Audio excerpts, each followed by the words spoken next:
Hello guys, welcome to सार्थ show.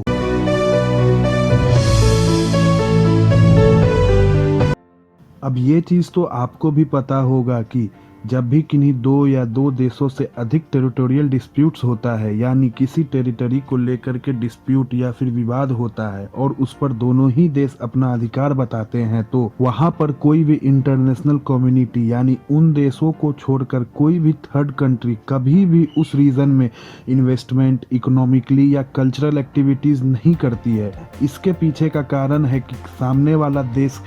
नाराज ना हो जाए और किसी एक देश का कम्युनिटी स्ट्रांग या कमजोर ना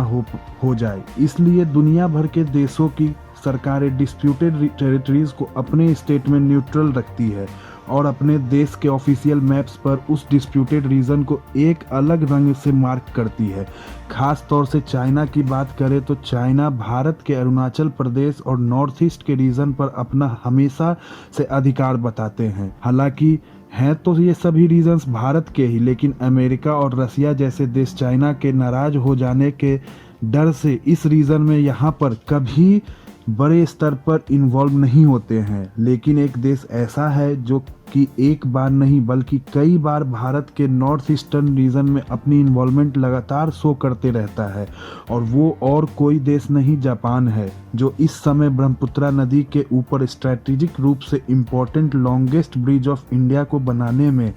Guwahati water supply sewage project जैसे नॉर्थ ईस्ट के और भी कई इम्पोर्टेंट प्रोजेक्ट्स में इन्वॉल्व है। और ये सब जापान चाइना की लगातार धमकियों के बावजूद करता है, क्योंकि चाइना कई बार अपने ऑफिशियल स्पोक्स पर्सन के थ्रू ये कन्वे कर चुका है कि जापान अरुणाचल प्रदेश और भारत के नॉर्थ ईस्ट इंडिया में जरूरत से ज्यादा इन्वेस्टमेंट और इन्वॉल्व हो रहा है। लेकिन ये देखा गया है कि जैसे जैसे समय बीत रहा है वैसे वैसे भारत के नॉर्थ ईस्ट में जापान अपनी प्रेजेंस ज्यादा बढ़ा रहा है। अब क्योंकि आज के समय में पूरा भारत कोविड-19 की सेकेंड वेव से जूझ रहा है, इसलिए जापान जो भारत के लिए मदद भेज रहा है उसमें भी उसने भारत के नॉर्थ ईस्ट को बिल्कुल अलग से प्रेफरेंस दी है और पिछले काल वहां के लिए कुछ मेजर अनाउंसमेंट भी की। दरअसल आउटलुक इंडिया, शिलोंग टाइम्स और कई नॉर्थ ईस्टर्न मीडिया हाउसेस की तरफ से ये रिपोर्ट सामने निकल कर आ रही है कि Japan United Nation Development Programme India की मदद से मेघालय, नागालैंड, त्रिपुरा समेत पूरे के पूरे नॉर्थ ईस्टर्न रीजन में कुल 8 ऑक्सीजन जनरेटर प्लांट्स इंस्टॉल करने जा रही है। रिपोर्ट्स के मुताबिक ये ऑक्सीजन प्लांट्स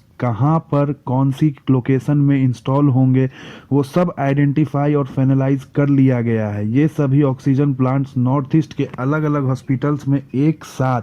1300 बेड्स की नीड्स पूरी करेंगे और बाकी बची ऑक्सीजन को आसपास के हेल्थ फैसिलिटीज को सप्लाई किया जाएगा। जापान के एम्बेसडर ने अपने स्टेटमेंट में कहा कि मुझे खुशी है कि जापान यूएनडीपी के साथ मिलकर भारत के नॉर्थ ईस्ट के रीजन के लोगों के लिए ऑक्सीजन जनरेशन प्लांट स्थापित करने जा रहा है। खैर, आपको क्या लगता है, सिक्योरिटी रीजंस की वजह से दूसरी देशों का इन्वॉल्वमेंट नॉर्थ ईस्ट रीजन में सही होगा? हाँ या नहीं, नीचे कमेंट में आप मुझे जरूर बताएं।